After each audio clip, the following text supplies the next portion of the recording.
आपण पाहत होतो 12वीचे अर्थशास्त्र यामधलं प्रकरण 1 मध्ये सूक्ष्म आणि स्थूल अर्थशास्त्राचा परिचय.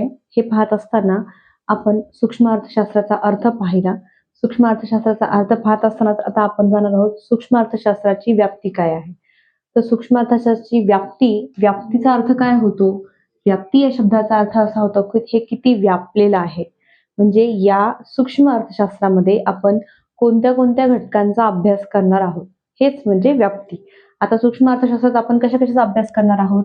नंबर 1 वस्तूंच्या किंमत निश्चितीचे सिद्धांत म्हणजे एखादी जी वस्तू आहे, तिची किंमत कशी निश्चित होते, हे आपण सूक्ष्म अर्थशास्त्रामध्ये अभ्यासणार.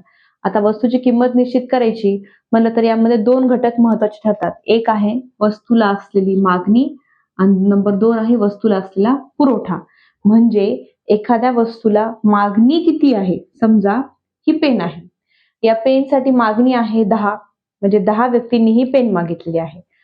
परंतु पुरवठा किती आहे? या वस्तूचा पुरवठा आहे का? 10 पेन्स त्या ज्यांनी मागणी केली त्यांना देण्यासाठी अवेलेबल आहेत का?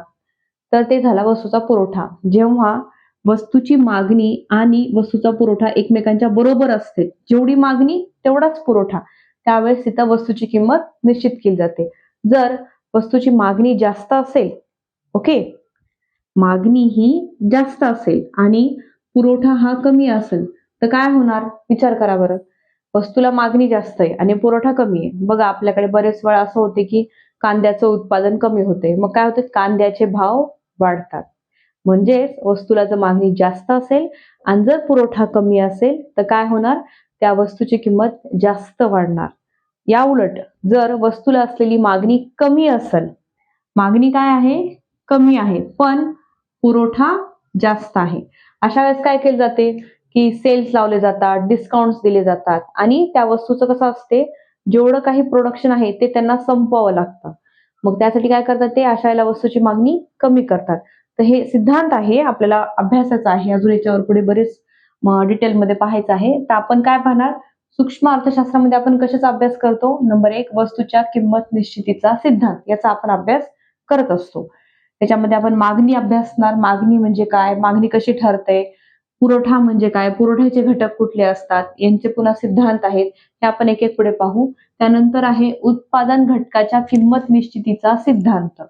उत्पादन घटकाच्या किंमत निश्चितीचा सिद्धांत म्हणजे काय? की उत्पादनाचे घटक कोणते असतील? भूमी, श्रम, भांडवल, संयोजक. हं? जसं काय असते? भूमी जी असते म्हणजे आपण कुठल्याही वस्तूचे उत्पादन करायचं म्हणलं तर आपल्याला एक जागा पाहिजे ज्या ठिकाणी आपण हे वस्तूचं उत्पादन करू शकू. आता कोणीही आपली जागा आपल्याला मोफतमध्ये देणार का? नाही देणार. मग त्याला आपल्याला त्या जागेसाठी काय करावं लागते? खंड द्यावा लागतात. ते जर आपण जागा वापरतो त्या जागेसाठी आपल्याला त्याला किराया द्यावा लागतो. त्यानंतर श्रम. आता ही वस्तू तयार करायची झालं म्हणलं तर ती वस्तू तयार करण्यासाठी कोणी ना कोणी श्रमिक पाहिजे ती वस्तू तयार करण्यासाठी. तर श्रमिकांना आपल्याला काय करावं लागतं? वेतन द्यावं लागतं. पुन्हा भांडवल, वस्तू तयार करायचं म्हणल्यावर वेगवेगळ्या मशिनरी लागतात, पैसा लागतात. मग त्याला आपण काय करतो? व्याज देत असतो. त्यानंतर असे संयोजक, या सगळ्यांचं मॅनेजमेंट करणारा एक व्यक्ती असतो. त्याला काय असते पाहिजे शेवटीला? नफा पाहिजे असते. तर हे जे वेतन, खंड, व्याज आणि नफा हे जे घटक आहेत, हे ठरवायचे कसे? नफा कसा द्यायचा? कोणत्या आधारावर द्यायचा? वेतन कसं ठरवायचं? खंड कसं द्यायचं? कोणत्या घटकावर द्यायचं? या सगळ्यांचा अभ्यास आपण सूक्ष्म अर्थशास्त्रामध्ये करत असतो. आणि नंबर 3 आहे आर्थिक कल्याणाचे सिद्धांत. सूक्ष्म अर्थशास्त्रामध्ये कल्याणाचा अभ्यास केला जाते. तर आर्थिक कल्याणामध्ये काय सांगितले? 3 घटक आहेत. उत्पादन क्षेत्रातील आर्थिक कार्यक्षमता, उपभोग क्षेत्रातील कार्यक्षमता आणि एकूण आर्थिक कार्यक्षमता. याच्यामध्ये पहा, पहिले आर्थिक कल्याण म्हणजे काय? साधन सामग्रीचे कार्यक्षम वाटप. संपूर्ण समाजाला जेव्हा महत्तम समाधान होते, तेव्हा त्याला काय म्हणतात? आर्थिक कल्याण झालं. जे काही साधन सामग्री आहे, त्या साधन सामग्रीमधून संपूर्ण जेवढे लोक आहेत, त्यांच्यामध्ये योग्यपणे वाटप केलं, तर तेव्हा काय म्हणायचं त्याला? आर्थिक कल्याण असं म्हणताय. समजा आपल्या घरामध्ये 10 व्यक्ती आहेत आणि 15 पोळे आहेत. 10 व्यक्ती आणि 15 पोळे. तर ह्याचं कार्यक्षम वाटप कसं करायचं? तर प्रत्येकाची शरीर वेगवेगळं असते, प्रत्येकाची भूक वेगळी असते. या सगळ्या गोष्टी अभ्यासून त्यानुसार वाटप केलं पाहिजे. तसं अ, अर्थशास्त्राचे जे जनक आहेत, आधुनिक अर्थशास्त्राचे लॉर्ड केन्स यांनी आर्थिक कल्याणाच्या संदर्भात एक खूप सुंदर उदाहरण दिलं. त्यांनी काय सांगितलं, की समजा एक घोड्याचा तबेला आहे आणि त्या तबेल्यामध्ये खूप सारे घोडे आहेत. आता सगळे घोडे सारखे व्हायचे असतील का? सगळ्या घोड्यांची कार्यक्षमता सारखी असेल का? नसणार आहे. तर मग काय होते, समजा घोड्याच्या तबेल्याच्या दूर बाहेर कुठेतरी त्यांचं खाण्याचं ठेवलं आणि सगळ्या घोड्यांना सोडलं.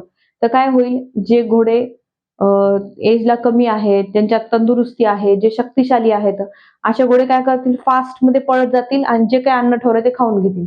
पण जे समजा घोडे म्हातारे आहेत, जास्त वयाचे आहेत, ज्यांच्यात कार्यक्षमता आता नाहीये, कुठला घोडा अधू असू शकतही नाही. तर मग त्या घोड्यांनी तिथं जाईपर्यंत कदाचित अन्न संपून जाईल. मग अशा वेळेस काय केलं पाहिजे, की ते जे अन्न आहे, ते सगळ्यांमध्ये बरोबर वाटप झालं पाहिजे. कसं, की कोणत्या घोड्याची कार्यक्षमता कशी आहे, कोणत्या घोड्याला खायला जास्त लागू शकतंय, कोणता घोडा हे अपंग असल्यामुळे तिथं जाऊन नाही खाऊ शकत. तर अशा सगळ्या गोष्टींचा विचार केला पाहिजे सारासार आणि योग्य पद्धतीनं वाटप केलं पाहिजे. तेव्हा त्याला काय म्हणायचं आर्थिक कल्याण. म्हणजे जेवढे लोक आहेत तेवढे सगळे लोक आणि जेवढी साधन सामग्री आपल्याकडे उपलब्ध आहे त्याचं योग्य वाटप केलं पाहिजे. तर याच्यामध्ये आर्थिक कल्याणामध्ये काय काय सांगितलंय? उत्पादन क्षेत्रातील कार्यक्षमता. उपलब्ध साधन सामग्रीच्या सहाय्याने महत्तम उत्पादन. आपल्याकडे जेवढं काही वस्तू आहेत, कच्चा माल आहे, त्याच्यातून जास्तीत जास्त उत्पादन कसं तयार करता येणं, यालाच काय म्हणायचं उत्पादन क्षेत्रातील कार्यक्षमता. आता उपभोग क्षेत्रातील कार्यक्षमता म्हणजे काय? संपूर्ण समाजाचे समाधान. वस्तू आणि सेवांचे योग्य वितरण. आता उपभोग क्षेत्राचे समाधान म्हणजे काय? की ज्या वस्तू तयार होणार आहेत, त्या सर्व वस्तू ह्या मार्केटमध्ये जे उपभोक्ते आहेत, त्यांना योग्य प्रमाणे ते वाटप झालं पाहिजे. म्हणजे त्याला काय म्हणायचं उपभोग क्षेत्रातील कार्यक्षमता. एकूण कार्यक्षमता म्हणजे काय? संपूर्ण लोकांना हव्या असणाऱ्या सर्वाधिक प्राधान्य वस्तूंचे उत्पादन. आता ज्या वस्तूंची मागणी आहे, त्याच वस्तूंचं उत्पादन केलं पाहिजे. ज्या वस्तूंची मागणीच नाहीये, अशा वस्तूंचं उत्पादन जास्त केलं पाहिजे का? नाही केलं पाहिजे. तर यालाच काय म्हणायचं एकूण कार्यक्षमता. याच्यात काय काय सांगितलंय? उत्पादन क्षेत्रातील कार्यक्षमता म्हणजे जे पण आपल्याकडे कच्चा माल आहे, त्या सगळ्याचा योग्य वापर करायचा आणि जास्तीत जास्त उत्पादन करण्याचा प्रयत्न करायचा. उपभोग क्षेत्रातील कार्यक्षमता अशा वस्तू तयार करायच्या की ज्याच्यामुळे संपूर्ण समाजाला उपभोगता येईल त्या सर्व वस्तू. त्यानंतर काय एकूण कार्यक्षमता म्हणजे ज्या वस्तूंचं जास्तीत जास्त मागणी आहे त्याच वस्तूंचं उत्पादन करायचं. तर सूक्ष्म अर्थशास्त्राच्या व्याप्तीमध्ये काय काय येतं आपण एवढंच लक्षात ठेवायचं. सोपं एक शॉर्टमध्ये रिव्हिजन घेऊन काय सांगितलं की व्याप्तीमध्ये वस्तूच्या किंमत निश्चितीचा सिद्धांत आपण अभ्यासतो. वस्तूची किंमत ही मागणी आणि पुरवठ्यावरून ठरते. आता जी वस्तू तयार होते ती वस्तू तयार करणारे उत्पादनाचे घटक असतात. हे उत्पादनाचे घटक कोणते? भूमी, श्रम, भांडवल, संयोजक यांना आपल्याला काय द्यावं लागते? व्याज, नफा, त्यानंतर खंड आणि वेतन. तर याचे पण सिद्धांत आपण सूक्ष्म अर्थशास्त्रामध्ये अभ्यासतो. त्यानंतर काय सांगितलं? आर्थिक कल्याणाचे सिद्धांत. उत्पादन क्षेत्राची कार्यक्षमता, उपभोग क्षेत्रातील कार्यक्षमता आणि एकूण आर्थिक कार्यक्षमता. तर व्याप्तीमध्ये हे सर्व घटक येत असतात. याच्यातलं काहीही नाही कळालं तर कमेंट करून नक्की विचारा. मी तुमच्या प्रश्नाचं उत्तर द्यायचा प्रयत्न